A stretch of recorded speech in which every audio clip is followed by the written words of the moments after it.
Tell me about this year's competition and the kids in this year's marching band. This year we came back with a much more traditional approach. The show was pretty hard. We knew we had some talented students, but we also knew we had a lot of students that are kind of behind in their learning process because of the pandemic and everything else. But we just decided that we needed to get back to doing what we would normally do and push the band forward. I think it took a while for the students to kind of adapt and figure out what we were doing, but in the end it was successful. What was it like winning yet again? It was very welcomed. We've had a tradition of excellence lately at Pendleton High School.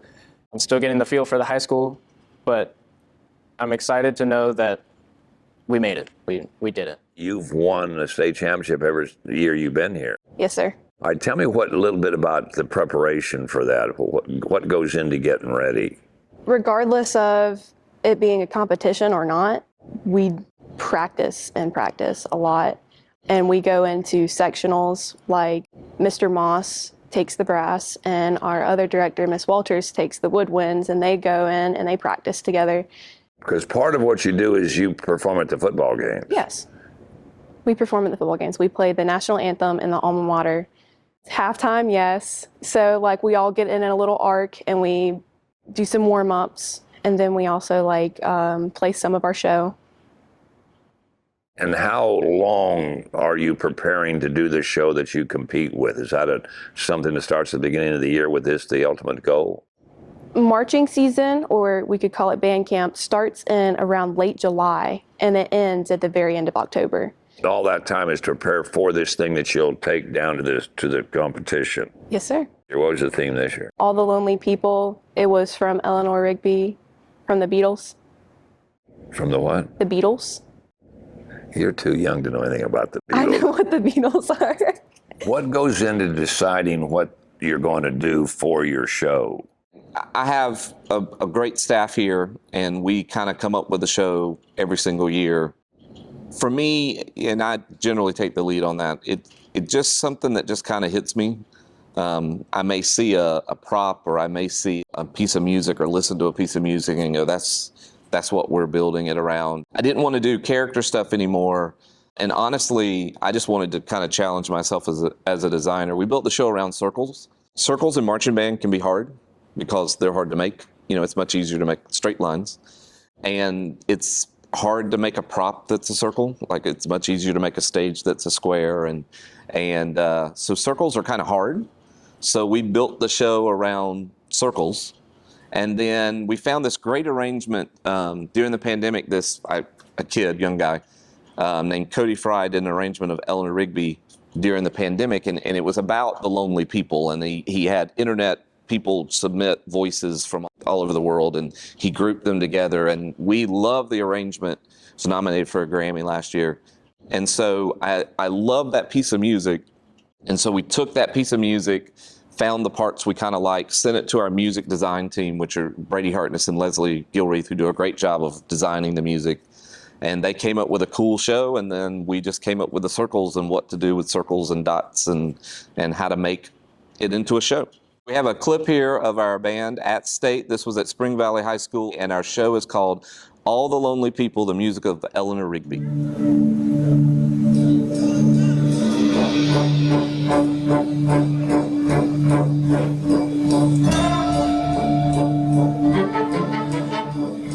Go back to the beginning when you got interested in music as a kid. I started band in the 6th grade. I wanted to play the cello, but I got lost and couldn't find the orchestra room. So I found the band room, and the new band director was my music teacher from elementary school, and he was a trombone player.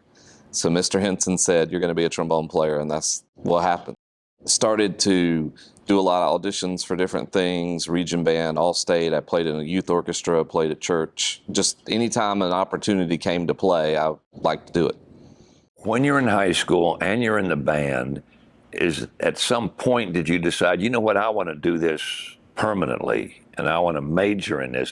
Was there a defining moment when that happened? Yeah, so my senior year, My plan was to go to the Naval Academy. I wanted to go be a doctor and go to the Navy because I had a cousin who did that. And my girlfriend at the time was flying to New Jersey to audition for a drum and bugle corps. And it sounded really fun. I wanted to do it, but you couldn't do both. I decided that if I flew to New Jersey and made the drum and bugle corps, that I would stop doing the Naval Academy thing and start looking for schools to do music. Actually, I auditioned at Florida State the week before the audition in New Jersey and made both groups, and that changed everything. I became a band director.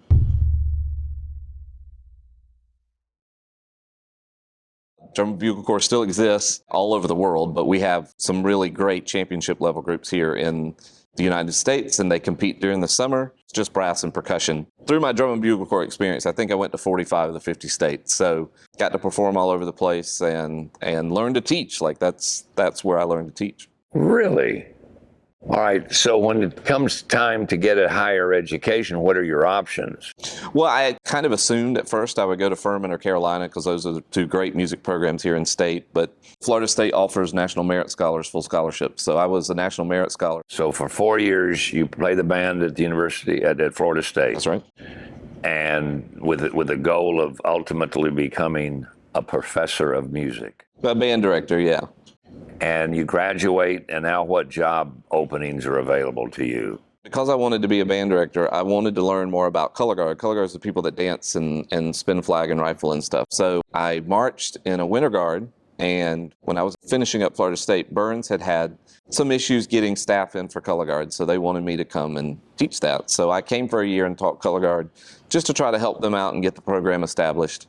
And then a job opened up, and I became the assistant band director. I pretty much ran color guard full time. I taught some band classes, but when I was at Burns, mainly I was responsible for the color guard program. I did that for 9 years and eventually wanted to be a band director. We had done great things at Burns. We had a nationally ranked winter guard, easily the best winter guard and color guard program in the state. And but I always wanted to be a band director. So when this job opened up here at Pendleton, it seemed like a good opportunity, so I came over here. And that was how many years ago? That was 9 or 10 years ago now, yeah. You had an unusual path to get to Pendleton. Briefly tell me how you ended up here and what you were doing in the meantime. Both my parents were born here. My dad went to Daniel High School just down the road. My mom went here, played in the marching band. They both did. My dad joined the military, and so we moved around North Carolina, Colorado, Georgia, and then now we're here. Been in many different school districts, so I've got to see a lot of great band programs, and now I'm here at a really, really great band program. So coming here, there was never any question that you would do two things. You would join the ROTC and you would become a band member. And apparently this is not unusual among this particular high school. Tell me about that, the relationship between the two. Here at Pendleton, we have a lot of leadership opportunities within the JRGC and the marching band. So those opportunities teach the students and cadets how to lead, how to teach others, because at some point in everyone's life, they'll have to be in charge of a project or in charge of other people. And so going from being in charge of a class in JRDC to being in charge of a marching band definitely gives those students what they need to learn to be able to lead. And what instrument, have you always played the same thing? No, sir. I've moved around a lot on different instruments, kind of did one every time I moved to school. And what are you playing now? I'm playing the baritone saxophone, which is the lowest of the saxophone members in our common band. We've been lucky to march 2 this year and 2 every other year. And your leadership within the band is what? A drum major. Is there a sense among the band members that we've got to do good because we can't let them down, the people that came before us? I've heard that from a lot of our band members. A lot of the leadership doesn't want to let down the underclassmen that are under them at the moment. So a lot of it's the people they know, the people they communicate with, they have good relationships with. Everybody wants to get better so that the people marching next to them can have a great season. When you came here, what was the history of the band at Pendleton? Pendleton's always had a great band. Within the 2A classification, they had won multiple upper state championships through the years. They've been state champions 3 times and had a long history of traveling to great places, putting kids in region and all state. So, very different than a 5A school like Burns, but still a great great community that's always supported band. Was there a lot of pressure on you when you took the job to continue that tradition? Yeah, you could say that. The first year at Upper State, we placed fourth. We did not have a good run. I was informed by some of the parents that the band had never placed lower than fourth in state before, and now we were fourth in Upper State, so we were clearly in the 7-8 range.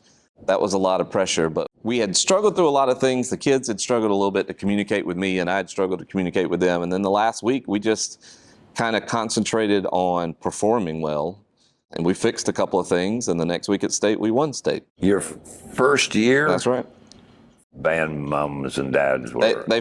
We figured it out. What was there about that particular situation where you were able to go from fourth to first?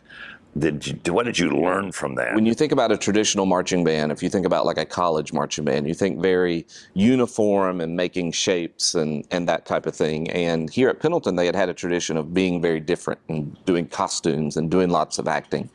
And that first year, I really tried to straddle the line between marching well but being in character, and playing well but being in character, and all that other stuff. And it just took a long time for the students to figure out what I was asking them to do on the precision side, and then also allow them to be, they couldn't figure out how to do both.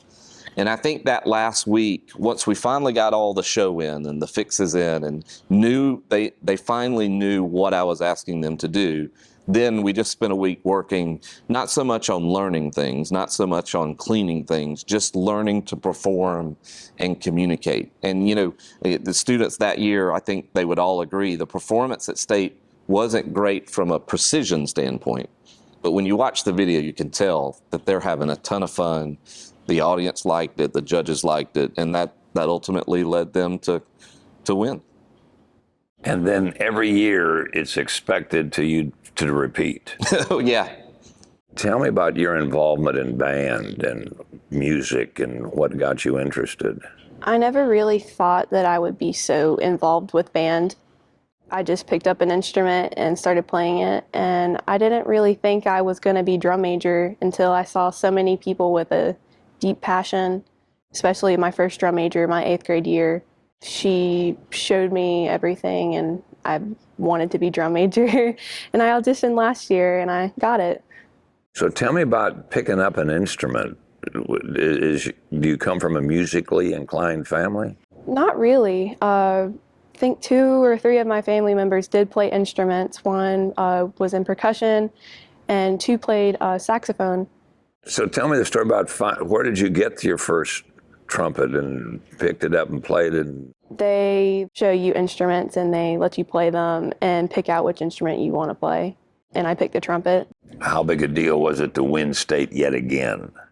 I remember in 1994, the first time I won state when I was in marching band. So, this is a lot for me. I've done this a lot of times.